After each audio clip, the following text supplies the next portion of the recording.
Life and times of Mohammad bin Tughlaq, Mohammad bin Tughlaq एवं रेहला। ठीक है, तो उन्होंने इस नाम से किताब लिखा डॉक्टर मेहंदी हुसैन ने। तो मेहंदी हुसैन क्या कहते हैं, हाँ ठीक है, वही बात कहने जा रहा था। तो मेहंदी हुसैन कहते हैं कि जो इनकी किताब है, जो किताबुल रहला है, जो मेहंदी हुसैन कहते हैं कि जो इनकी किताब है इब्न बतूता की, वह सूचनाओं की खान है, वह सूचनाओं की खान है। मतलब ये किताब में बहुत सी चीजें, बहुत सी जानकारी भरी पड़ी हुई है। ठीक है, तो वो ऐसा कहते हैं। और वो बताते हैं कि इसमें भारत के विषय में क्या क्या है। तो वो कहते हैं इसमें मुसलमानों द्वारा भारत विजय से लेकर के मोहम्मद बिन तुगलक, इसमें मुसलमानों द्वारा विजय से लेकर के मोहम्मद बिन तुगलक के राजत्व काल तक, जो मोहम्मद बिन तुगलक का प्रशासनिक है वहां तक का वर्णन इसमें है। ठीक है, उसने बताया है, वो कहते हैं मेहंदी हुसैन ही बताते हैं कि इसमें जो है यहाँ की जलवायु क्या है भारत की, उसका जिक्र किया है इन्होंने। यहाँ के जो फल फूल हैं उनके विषय में बताते हैं। ठीक है, यहाँ की फल फूल पेड़ पौधे उनके विषय में बताते हैं। पशुओं के विषय में बताते हैं। यहाँ के लोग कैसा पहनते हैं, खान पान रहन सहन कैसा है, उसके विषय में बात करते हैं। संगीत के विषय में बात करते हैं। ठीक है, सुल्तान के चरित्र और दरबार के विषय में बात करते हैं। डाक के विषय में बात करते हैं। सूफी संतों के विषय में बात करते हैं। ये मतलब मेहंदी हुसैन बताते हैं कि इन सारी चीजों का वर्णन जो है किताबुल रहला में है। क्लियर। तो ये एक संक्षिप्त ब्यौरा किताबुल रहला का है कि क्या क्या आखिर इसमें वर्णन है। ठीक है, और तुलनात्मक अध्ययन है जो जिन जिन देशों का इन्होंने अध्ययन किया। अब हम बात करते हैं इसमें कुछ और महत्वपूर्ण। ठीक है, तो स्रोत का वर्णन तो मैंने पहले बता दिया आपको कि किन किन स्रोतों का मतलब कैसे इन्होंने रहला को लिखवाया और कैसे लिखे और किस आधार पर लिखवाया इब्न बतूता ने। इब्न बतूता क्या करते हैं कि दिल्ली के विषय में लिखते हैं। जो दिल्ली है आपका, उसके विषय में लिखते हैं और कहते हैं कि दिल्ली उस समय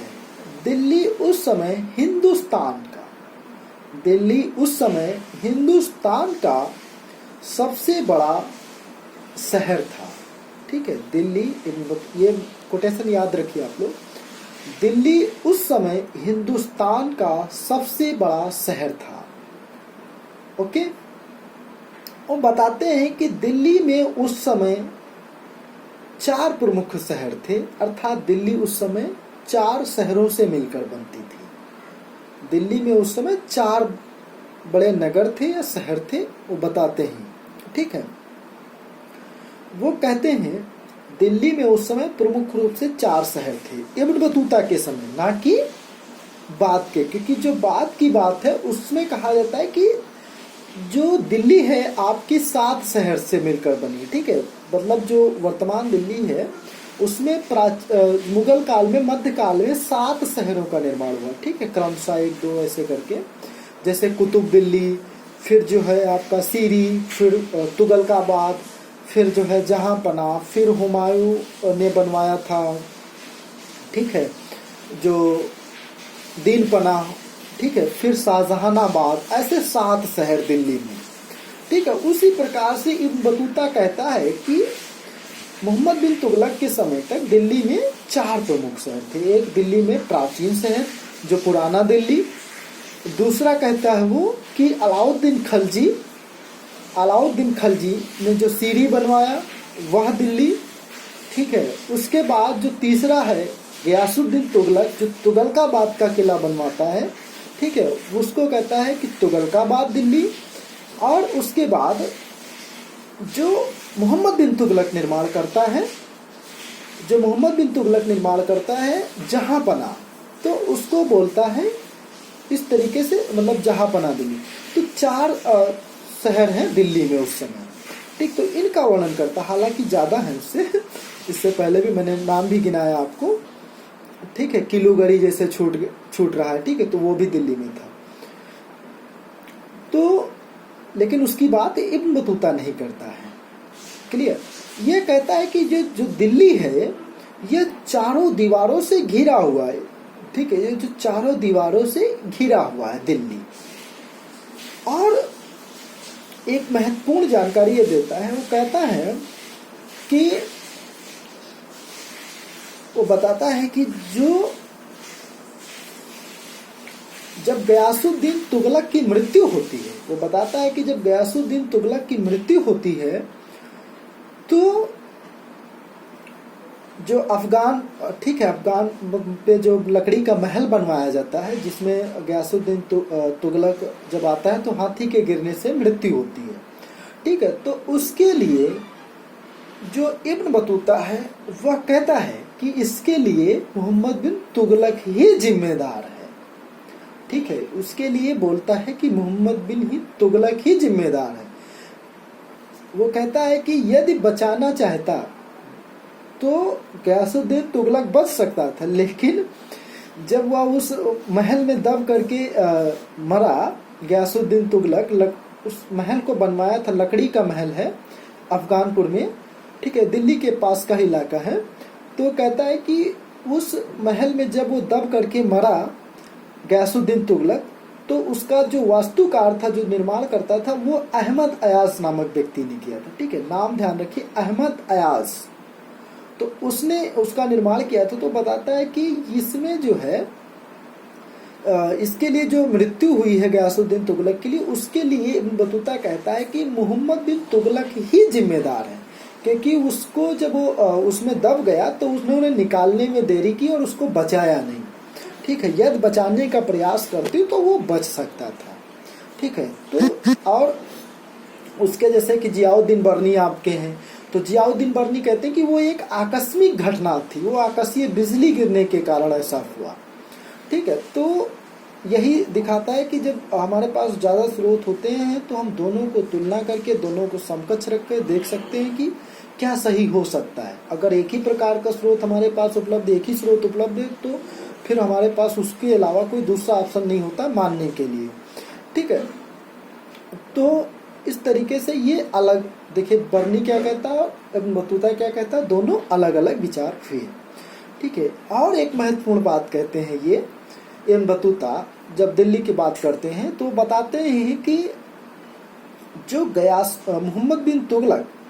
मोहम्मद बिन तुगलक अर्थात जौना खां, ठीक है, मोहम्मद बिन तुगलक का एक और नाम है जौना खां, ठीक। तो जो जौना खां है, उन्होंने जब राजधानी परिवर्तन किया, जो जौना खां है वो जब राजधानी परिवर्तन करते हैं दिल्ली से दौलताबाद, देवगिरी जब स्थानांतरित करते हैं राजधानी, ठीक है, तो उसको इब्न बतूता कहता है कि उसके पीछे कारण क्या था, मेन कारण क्या था राजधानी परिवर्तन करने का सुल्तान का। इब्न बतूता बताता है कि इसके पीछे सुल्तान का मकसद क्या था, उद्देश्य क्या था, कि सुल्तान को जो दिल्ली के लोग थे वो गाली भरे पत्र लिखते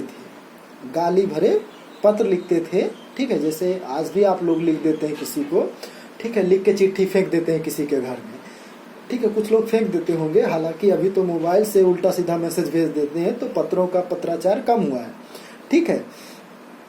तो वो कहते हैं कि उस तरीके से सुल्तान के नाम से गाली भरे पत्र लिखे जाते थे, इब्न बतूता ऐसा कहता है। और वो लिखा होता था कि इस पत्र को और कोई नहीं खोले, केवल सुल्तान ही खोले। तो इस वजह से सुल्तान उनसे चिढ़ गया था, उन लोगों से, और उन लोगों को दंडित करने के लिए ही मोहम्मद बिन तुगलक ने राजधानी दिल्ली से दौलताबाद स्थानांतरित की।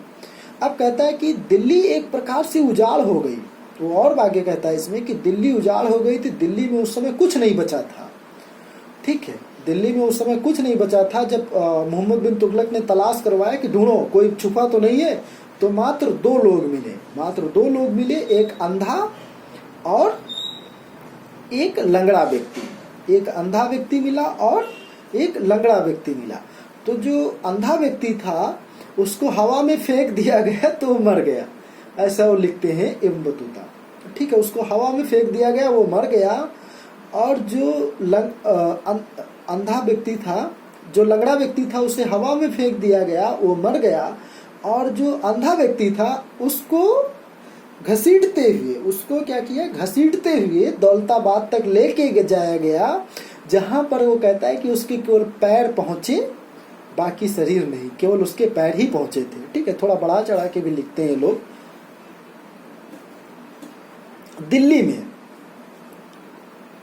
ठीक है, हाँ, ये इब्न बतूता कहता है केवल 2 ही लोग मिलते हैं। ठीक है, तो वो कहता है कि जब तलाश किया गया दिल्ली में तो मात्र 2 लोग मिले, एक अंधा व्यक्ति और एक लंगड़ा व्यक्ति। अंधे व्यक्ति को, लंगड़े व्यक्ति को हवा में फेंक दिया गया जिससे उसकी मृत्यु हो गई, ऐसा वो लिखता है। और जो लंगड़ा व्यक्ति था, जो अंधा व्यक्ति था, उसको घसीटते हुए दौलताबाद तक लेके जाया गया, जहां पर सिर्फ उसके पैर पहुंचे। ठीक, तो ऐसा वर्णन करते। तो लेकिन जो जियाउद्दीन बर्नी है, जियाउद्दीन बर्नी कहते हैं कि जो दिल्ली से दौलताबाद स्थानांतरित करने के पीछे मोहम्मद बिन तुगलक का जो मकसद है, वह दौलताबाद सेंटर में अर्थात केंद्र में होने के कारण, जो उस समय मोहम्मद बिन तुगलक का क्षेत्र था, उस समय सेंट्रल में होने के कारण ऐसा करते हैं मोहम्मद बिन तुगलक, राजधानी परिवर्तन करते हैं। ठीक है, तो इसमें भी इतिहासकारों के अलग अलग अपने मत हैं। तो ये वर्णन भी महत्वपूर्ण है इब्न बतूता का। ठीक है, ध्यान रखिए कि क्या उसका विचार है राजधानी परिवर्तन करने के संदर्भ में। ठीक है, नेट जीआरएफ की दृष्टि से महत्वपूर्ण है। तो ठीक है, मैंने और बताया कि दिल्ली के विषय में लिख रहे हैं। दिल्ली में कौन कौन सी महत्वपूर्ण इमारतें हैं उसके विषय में लिखते हैं कि जामा मस्जिद है, कुतुब मीनार है। ठीक है, कुतुबुद्दीन बख्तियार काकी की जो है मज़ार है, दरगाह है, मतलब मकबरा है, उसके विषय में वो बताते हैं। तो ठीक इस प्रकार से वो दिल्ली की इमारतों के विषय में भी लिखते हैं। और कुछ जो बहुत ही महत्वपूर्ण बिंदु है इसमें वह है, ठीक है, आपको गिना दे रहे हैं, फिर मैं एक एक पॉइंट पे बात करता हूँ। ठीक है, एक अमीर सादा होता था, ठीक है, अर्थात सादी, ये एक महत्वपूर्ण पॉइंट है। दूसरा है सुल्तान के राज सिंहासन और दरबार में वो कैसे बैठता था, दरबार का क्या वेशभूषा था, उसके विषय में लिखते हैं। ये सुल्तान को भेंट में क्या क्या मिलता था उसमें लिखते हैं। सुल्तान के दरबार में किस प्रकार का भोजन होता था, आम जनता क्या भोजन करती थी, उसके विषय में लिखते हैं। डाक व्यवस्था कैसी थी उसके बारे में बात करते हैं। ठीक है, सुल्तान की न्याय व्यवस्था कैसी है उसके विषय में बात करते हैं। सती के विषय में, सती प्रथा क्या है उसके विषय में बात करते हैं। डोली में कैसे आया जाया जाता था, लोग अच्छे घर के लोग आते जाते तो उसके विषय में बात करते हैं। और विवाह के बारे में बात करते हैं, मृत्यु के बारे में बात करते हैं। ठीक, तो अब मैं बात करता हूँ कि एक एक पॉइंट पे, अभी हम लोग के पास टाइम है। तो जो ये बात करते हैं, सबसे पहले जो सादी शब्द है, जो सादी अर्थात जो सादा वर्ड है, उसका प्रयोग आपके इब्न बतूता करते हैं।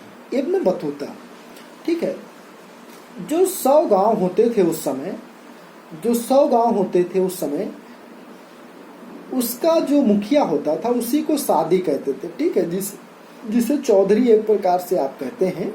ठीक है, उसी समय इब्न बतूता उनके लिए उस सादी वर्ड यूज करता है। ठीक है, या भी कहते हैं कि जो ये अभी सवाल आया था पीजीटी में, उत्तर प्रदेश पीजीटी में सवाल आया था 2021 वाला, जो अभी हाल ही में एग्जाम हुआ है। ठीक है, 19 अगस्त को, शायद 17 अगस्त को, तो उसमें ये सवाल आया था कि अमीर सादा, जो अमीर सादा है, इस पद की शुरुआत किसने की। ठीक है, ध्यान रखिएगा आप लोग, इस पद की शुरुआत किसने की, तो वो मोहम्मद बिन तुगलक ने की थी, मोहम्मद बिन तुगलक। तो इसका मतलब यही कि जो 100 गांव होते थे, जो उसका मुखिया होता था वो कहलाता था सादा ए सादी। तो इस बात को इब्न बतूता वर्णन करते हैं। ठीक है, इसी में का एक सदस्य होता है, ठीक है, जो अमीर सादा ही एक प्रकार से होता है। यही लोग विद्रोह कर देते हैं दक्षिण में मोहम्मद बिन तुगलक के, जो बहमनी डायनेस्टी स्थापित होता है, जो बहमनी साम्राज्य स्थापित होता है अलाउद्दीन बहमन शाह के द्वारा 1347 में। ठीक है, जो दिल्ली सल्तनत में जो सबसे बड़ा साम्राज्य है किसी का क्षेत्रफल की दृष्टि से, वो मोहम्मद बिन तुगलक का है। ठीक ठीक है। इसी समय आपके बहमनी अलग हो जा रहा है, आपका विजयनगर 1336 में अलग हो जा रहा है हरिहर और बुक्का के द्वारा, ठीक है। तो वो लोग स्वतंत्र हो जा रहे हैं। इन्हीं के समय सबसे ज्यादा विद्रोह भी होते हैं मोहम्मद बिन तुगलक के समय।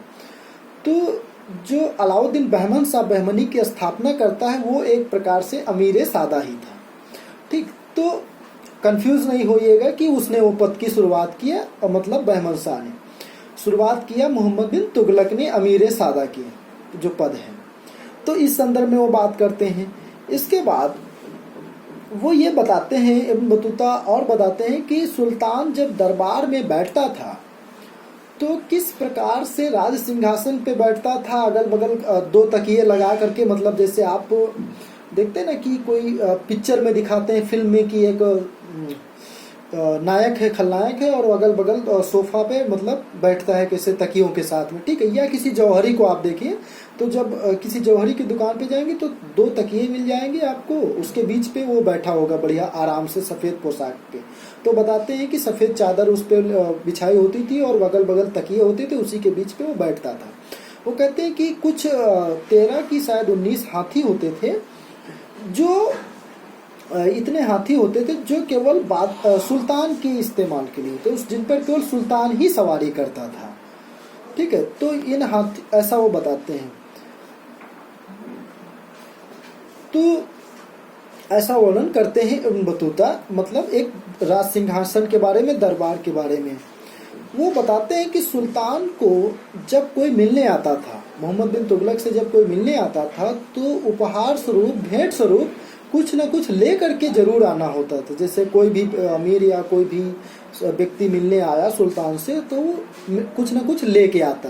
यदि उसके पास क्षमता नहीं है लाने की, मतलब उपहार पुरस्कार कुछ भी लाने के भेंट के लिए, सुल्तान को देने के लिए, यदि किसी उसके पास कुछ भी नहीं है जो सुल्तान से मिलने आ रहा है, तो वो क्या करता था, व्यापारियों से उधार ले लेता था, व्यापारियों से कुछ उधार ले लेता था। फिर क्या करता था, वो बताता है कि सुल्तान क्या करता था, जब वो आदमी उनसे मिलता था सुल्तान से, ठीक है, इससे पहले जो आदमी मिलता था वो ठीक है, अनुमति भी लेता था सुल्तान से मिलने की, तो बाकायदा रजिस्टर में नोट होता था उस समय, ठीक है।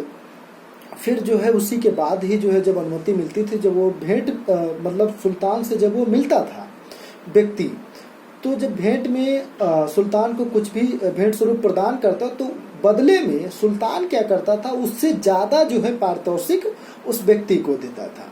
तो ऐसे में होता क्या था कि जो लोग व्यापारियों से उधार लेकर के आते थे और सुल्तान को कुछ भेंट करते थे, तो वो लोग क्या करते थे कि वही जो सुल्तान चीज़ें वापस किया, उनको बदले में बहुत सी चीज़ें दिया, उनको ले जा करके उनको ले जाकर के वह व्यक्ति क्या करता था, व्यापारी को दे देता था। तो इससे क्या था कि व्यापारी को अधिक लाभ हो जाता है, क्योंकि तुरंत उसने ब्याज पर लिया है, जैसे भी लिया, और उधर गया भी सुल्तान के पास और तुरंत सुल्तान ने उसको वापस किया, तो बहुत ही जल्द उसने अदा कर दिया इस तरीके से, टैक्स उसको देना पड़ा फिर भी। तो ऐसे व्यापारियों का फायदा होता था, ठीक है। एक किसी ने मुझसे सवाल पूछा था एक क्लास में कि दिनार, ठीक है, सिक्का, तो जो दिनार सिक्का है, जो ठीक है स्वर्ण सिक्का है, तो इसको जो चलाया था वह मोहम्मद बिन तुगलक ने ही चलाया था, ठीक है, ध्यान रखिएगा इसको आप लोग, मोहम्मद बिन तुगलक ने ही चलाया था। तो इब्न बतूता कहता है ये 200 ग्रेन का होता था, लगभग 200 ग्रेन का, तो इसको मोहम्मद बिन तुगलक ने चलाया था। और अब आगे इसमें क्या आता है कि भोजन के बारे में बात आती है। तो भोजन के बारे में ये कहते हैं कि 2 प्रकार का भोजन दरबार में बनता था, एक तो उलेमा जो अमीर वर्ग थे उनके लिए, और एक बादशाह के लिए। वो बताता है मीठे समोसे, मांस भूजा हुआ, ठीक है, बहुत मतलब वैराइटाइज वो क्या कह सकते हैं, जो विभिन्न प्रकार के पकवान होते हैं उनके विषय में वो डिटेल में लिखता है इस संदर्भ में। तो ध्यान रखिए कि डिटेल में पकवानों के विषय में, खाने के विषय में कौन लिखता है, तो इब्न बतूता ऐसा लिखता है, ठीक है। तो ध्यान रखिए इस बात को। इब्न बतूता कहता है कि संभवतः इब्न बतूता ही कहता है कि जो हिंदुस्तानी लोग हैं खून थूकते हैं, खून, ठीक है। तो वो पान के विषय में लिखता है, क्योंकि यहाँ के जो लोग हैं वो पान खाएंगे तो थूकेंगे तो कैसा होगा, उसका कलर खून जैसा होगा। ठीक, तो वो कहता है कि जब बादशाह के यहाँ कोई खाना खा करके या कोई अमीर जब वापस जाने लगता तो उसको कई बीड़े पान भी दिए जाते थे। ठीक, तो इस प्रकार का वर्णन लिखता है वो खाने के। वो गरीबों के विषय में बताता है कि जो गरीब लोग हैं वो जो ज्वार बाजरा की रोटी है उसी का ही वो मतलब भोजन करते हैं, उनके पास वही खाने के लिए उपलब्ध है। बादशाह के लिए वो बताता है कि बहुत ही कई क्वालिटीज़ के खाना उसके मतलब कई वैरायटीज़ के उसके पास पकवान बनते हैं, वो खाता है। तो ये खाने के विषय में जो सबसे महत्वपूर्ण बिंदु है यहाँ पर, ठीक है, ध्यान देने वाली बात, वह है डाक व्यवस्था। ये सवाल बहुत ही महत्वपूर्ण है कि डाक व्यवस्था के विषय में विस्तार से दिल्ली सल्तनत में वर्णन कौन करता है, तो वो आपका इब्न बतूता, ठीक है, रहला नामक किताब में इब्न बतूता करता है। इब्न बतूता कहता है कि डाक दो प्रकार के होते थे। उस समय डाक दो प्रकार से चलता था, एक था घुड़सवार डाक, एक था पैदल डाक। तो जो घुड़सवार डाक था उसको उलाक कहते हैं, उलाक और या औलाक, उलाक या औलाक। जो घुड़सवार डाक था उससे उलाक कहते थे। ठीक है, जो पैदल डाक था, जो पैदल जाते थे, जो मतलब आदमी पैदल चल के जाता था, उसको जो है दावा कहते हैं। दावा से बना हो सब, दावा मतलब दावा करते ना, ठीक है, तो दावा कहते थे पैदल डाक को। वो बताता है कि जो मुल्तान से जो दिल्ली तक की यात्रा थी वह लगभग पैदल 55 दिन में होती थी, लेकिन जो सुल्तान की डाक व्यवस्था थी वो इतनी उत्तम थी कि वहां से जो डाक मुल्तान से दिल्ली जो है सिर्फ 5 दिन के अंदर पहुंच जाता था, मात्र 5 दिनों में। ठीक है, तो सिर्फ 5 दिन में। वो कहता है कि इतनी उत्तम व्यवस्था थी। डाक में होता क्या था कि 3-4 मील पर 3-4 कोस लगभग 12-13 किलोमीटर पे होता क्या था कि एक जैसे घुड़सवार डाक लेकर के घोड़े पे बैठा, तो वो जब पहुंचता था तो थोड़ी ही 3 किलोमीटर पर 3-4 सराय कोस पर, ठीक है, वो बने होते थे घर टाइप के कुछ, वहां पर क्या कर सराय टाइप के, वहां पर दूसरा ऑलरेडी जो है पहले से घुड़सवार तैयार होता था। जैसे ये वहां पर पहुंचता था एक डाक एक हरकारा जैसे पहुंचता था, तुरंत जो है दूसरा हरकारा तैयार रहता था और वह डाक लेकर के चल देता था। ठीक है, ये फिर आराम करने लगता था। तो ऐसे डाक व्यवस्था थी। पैदल में भी यही था। 3-4 किलो मील चलने के बाद दूसरा आदमी जो है जो पैदल डाक लेकर के चलता था, तो वह आदमी वहाँ थक न जाए, मतलब एक आदमी तो दौड़ते हुए जाता था। ठीक है, तो कितना दौड़ सकता है, तो दूसरा आदमी